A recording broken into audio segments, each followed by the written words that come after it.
In today's video, I'm going to teach you how to write off an unpaid invoice by creating and applying a credit note. If you have an invoice that is no longer going to be paid, one clean way to clear it from your outstanding balances is to use a credit note and assign that amount to bad debt expense. This helps keep your records accurate and makes sure the unpaid amount is properly reflected in your accounting.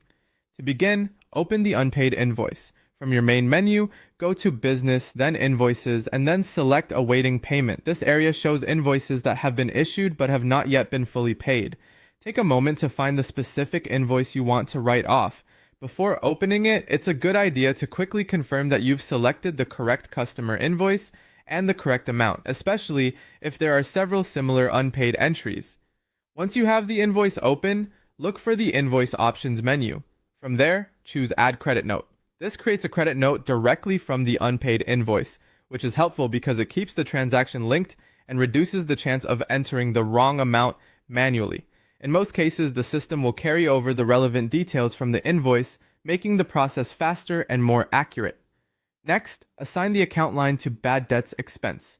This step is important because it determines where the write-off is recorded in your accounts. By selecting bad debts expense, you are telling the system that this outstanding amount is being recognized as a bad debt rather than remaining as an unpaid receivable. Make sure the amount on the credit note matches the amount you intend to write off so the balance is handled correctly.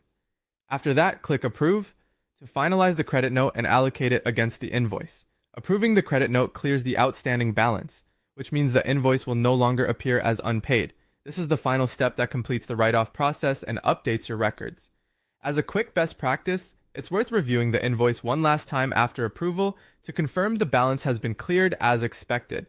That final check can help you catch any issues right away and ensures your accounts receivable stays clean and up to date. That's it. Once the credit note has been approved and allocated, the unpaid invoice is written off and properly recorded as bad debt expense.